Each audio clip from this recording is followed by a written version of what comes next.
অনেক কৃতজ্ঞ আপনাদের। আর খুবই ভালো লাগছে যে এক ভাই অন্য ভাই বোনের জন্য মিট করতে এসছে।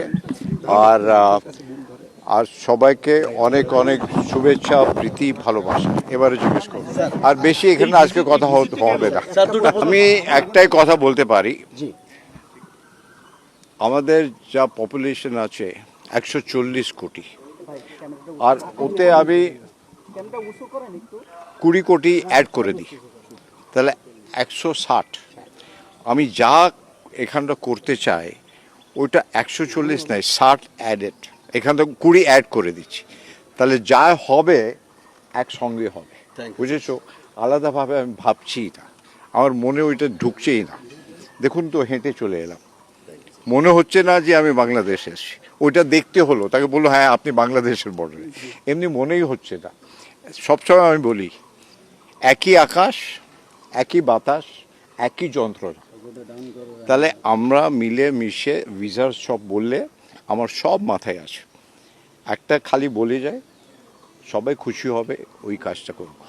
স্যার আরেকটি খুব ভালো কথা হয়েছে, দুদিনের ওদের খুবই ভালো কথা হয়েছে। আর আমি ভাবি ডেমোক্রেসিতে অনেকবার ইস্যুস থাকে, আপনার একটা বাংলাদেশের স্ট্রং ডেমোক্রেসি, আমাদেরও স্ট্রং ডেমোক্রেসি, দুই ডেমোক্রেসি মিলে গেলে একটা ওয়ার্ল্ড পাওয়ার হয়ে যাবে, একটা পুরো ইকোনমিক ওয়ার্ল্ড পাওয়ার হয়ে যাবে। কিন্তু এই মেলামেশাটা দরকার, আর এর জন্যে আমার যা দায়িত্ব আছে আমি নিশ্চয়ই পালন করব, কিন্তু আপনার সাপোর্ট থাকা দরকার, ওর ছাড়া কিছু হতে পারে না। ঠিক আছে তো? কেন কি কমিউনিকেশন তো আপনারাই করবেন। তাই জন্যে আপনাকে আবার শুভেচ্ছা, প্রীতি, ভালোবাসা। আর মেলামেশা তো হবে, এটা তো প্রথম হলো, এটা তো আরম্ভ হলো, প্রথম পদক্ষেপ। আমরা ছোট্ট রাষ্ট্র, আপনারা আমাদের পাশে বৃহৎ শক্তি, আপনারা আমাদেরকে লালন পালন করুন।